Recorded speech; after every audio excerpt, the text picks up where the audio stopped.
Okay, Tol, good morning. Dito na naman ako. O, Sir Alvin, salamat ulit ha. Ito, in-installan ho ng baterya ni Sir Alvin. Kunin ko lang, sir, yung sukat ng battery nila. Ito po, ano bang sukat ito? YTX7A, ang kanya pong size ng battery. Okay. Bali, i-activate po natin ngayon itong Jet4RX 125 para ano lang po ha, sound check lang, saka tignan natin yung kanyang bagong LCD instrument. Okay, sige, habang nilalagay yung battery, magano pa tayo, i-review pa natin ng konti at medyo nabitin tayo kahapon eh. Okay, ito nga po ang napansin ko sa kanya. Ito yung kanyang visor. Ito lang pansarili ko lang pong idea. Siguro mas maganda palitan natin ito ng medyo malaki. Kasi hindi lang sa forma, hindi lang sa kanyang dekorasyon, bali protection na rin po ng ating itong pinaka digital panel natin. Kasi siyempre alam naman natin pagka ganitong digital medyo mahal na ang halaga nito. Kaya ito parang magsisilbing protection lang yung kanyang visor. Siguro na lang to, didiskartehan na lang na mapalakihan. Depende na lang sa size na gusto ng rider. Then napansin ko po sa kanya, parang medyo mababa po ang kanyang ground clearance. Okay, na-research nga po natin, nasa 150 mm lang po ang kanyang ground clearance. So, pag i-convert po natin sa inches, mga ano ito? Siguro mga 6 inches o 5.9 to be exact ang kanyang ground clearance. So, ayun po, advice ko lang mga ka-riders. Huwag na natin isabak sa baha. Kung halimbawa po na, alam niyo man dito sa atin, lagi bahain. So ito palatandaan natin, halimbawa kung pumanik na po ng kalahati ng gulong ang baha, tubig baha, siguro, iwasan na natin. Humanap na tayo ng ibang alternate route.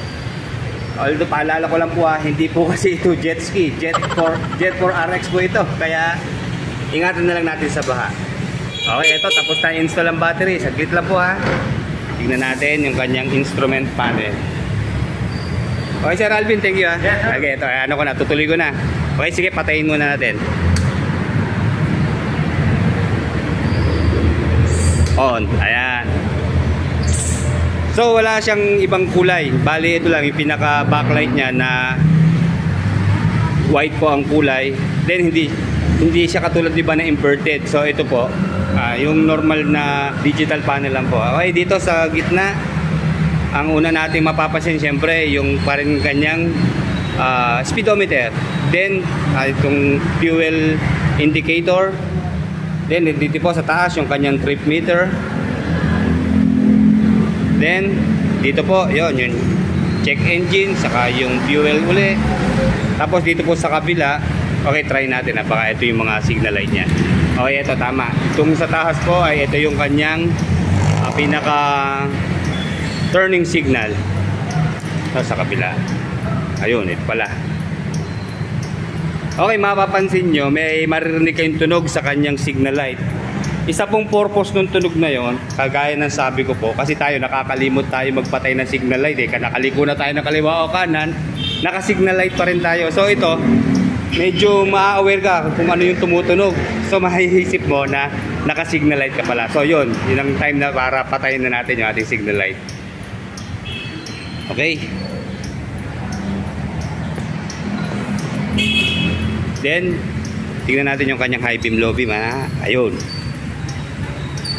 I-high beam natin, ayan. Okay, sa headlight po niya, ang lakas po ng ng liwanag niya.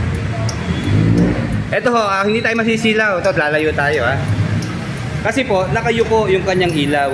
Parang sa Honda Click, po. Then, nakatulong po sa liwanag itong kanyang DRL. Ito, magkabila.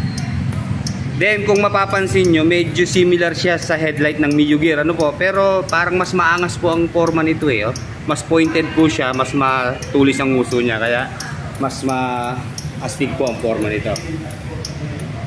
Bali naka high beam po ito. Low beam natin Ayun. Okay. Panalo tayo sa headlight. Ang liwanag po. Then sound check po tayo sa kanyang horn. Okay, average lang po. Hindi siya mahina, hindi siya malakas. Nasa gitna lang po. Tama lang sa para busina na pang motor. Kasi ako po, papakinggan nyo, ang lakas po ng busina ng aking motor. Kasi isa kong reason doon kung bakit ako naglalakas ng busina, kasi hindi tayo napapansin minsan sa kalsada pag mahina ang busina eh. Kaya para sa safety na rin natin, pero siguraduhin natin na papasa po sa sound check ng LTO kasi medyo mahigpit din po sila sound check. Okay, kahapon akala ko kill switch po ito, pero tama po yung hinala ko. Bali ano po siya, hazard po siya. Okay, kumpleto sa features itong Jet 4 RX. Ayan, for emergency, ayan, pwede tayo mag hazard. Pero pag emergency lang po pag hindi naman emergency, wag po tayong gumamit yan. At baka masita po tayo pag may mga enforcer sa kalsada. Okay, ito pa isang maangas na tail light. Okay, tignan natin pag stoplight kung okay, bali yan po ang tail light ha. Then ito po ang stoplight. Okay, meron pong tig-tatlong LED dun sa ilalim niya po. Okay, unique talaga ang kanyang design. Kakaiba. Yun nga, kaya unique, diba? Kakaiba. Okay, para ma-prove natin kung talagang kasya ang full face helmet dito, dinala ko na po yung mamahalin kong helmet worth 8,999 po. Ito, sumobra na isang digit. 899 lang po. Okay, ayan ha. Oh, ayan, meron na hong katibayan na talagang kasya ang isang full face helmet. So ito, kitang kita naman na mataas pa yung kanyang pinakailalim ng upuan, kaya ito talagang nakahulma yan para sa helmet natin. Okay, ayan, hindi ko na ilalak ha, basta lapat na lapat po yan oh. Okay, kasya po ang isang full face helmet. Meron pang space dito oh. Ayan, sa battery, diba? Ayan, meron pa tayong space dito, lalagyan ng ating kapote. Okay, ngayon ko lang po napunan. Bali, wavy looks na po ang kanyang disc dito sa unahan. Bali, may sukat po ito na 226 mm yung kanyang diameter, or nasa 8.9 inches po yung kanyang laki. Kaya average naman po bumagay sa kanyang mags. Ito po yung review natin kahapon. Ayan, itong gray. Then siyempre para maiba naman po, dito tayo sa black. Bali, combine po siya ng matte black at glossy black dito sa pinakaharapan niya. So ito, hindi tayo mahihirapang linisin dahil black nga po eh. Then ito naman sa glossy, syempre hindi na natin masyado kailangan dyan ng BS1 ang papakintab, at konting linis-linis lang, makintab talaga yan. Isa pa sa magandang features niya, naka-combined braking system po siya.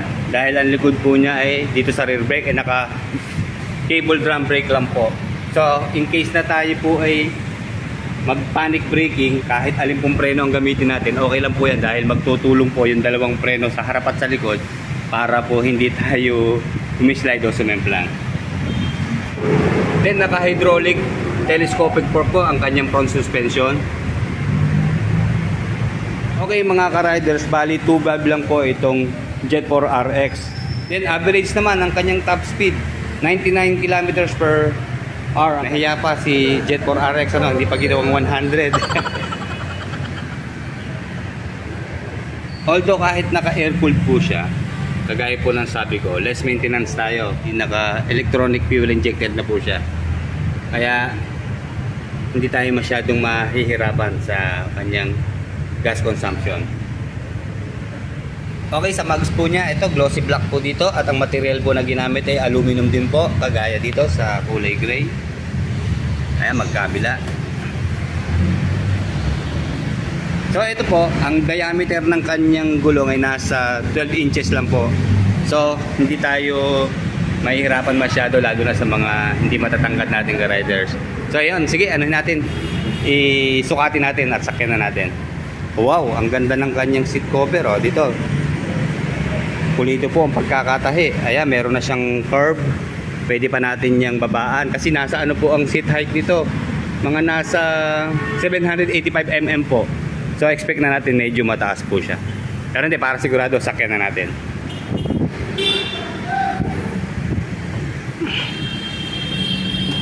Ayan maluwag po ang space dito sa ating footboard.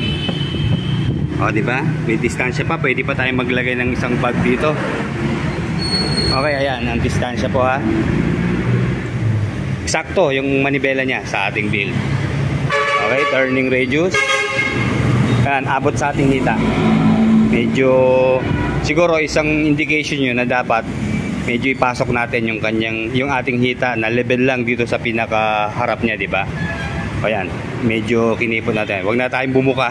Ganyan lang talaga. O yun o. Sakto po. Kasi pag nasanay ka na ganyan, medyo hindi tayo magiging komportable kasi tumatama sa atin yung kanyang grip. So dito sa kabila, o yan, malaki pa po ang space. Basta tama lang po ang ating riding position. So ito, yan, ganda, straight body tayo. Okay, napansin ko meron siya ritong hook. Tama-tama. Sabitan ang ating pinamili. O sige, tanggalin natin sa sa center stand para matansya natin kung pwede pa tayong tumayo. Ako po ay 5'8".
Okay, yan.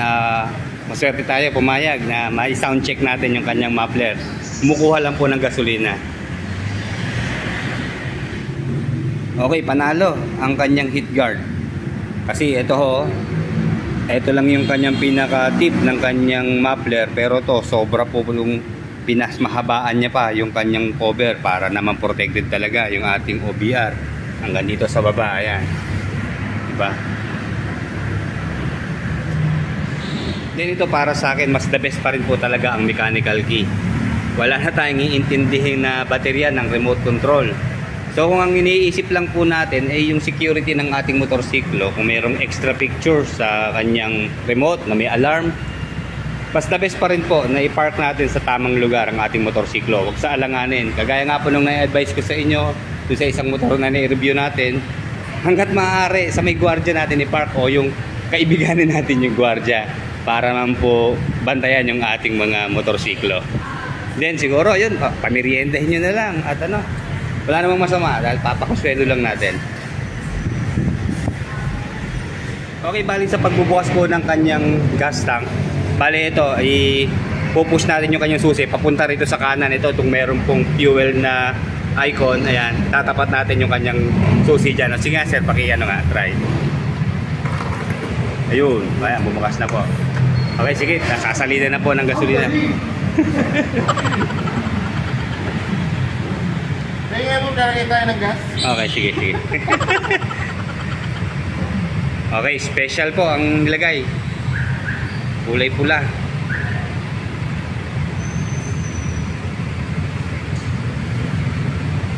Okay, ulitin ko po 6.2 liters po ang kanyang full tank. So tama lang po yung ganong size para sa gantong 125cc na motorsiklo. Ayan, start na natin. Dito tayo pupwesto sa likod. Sige sir, paki-start na nga.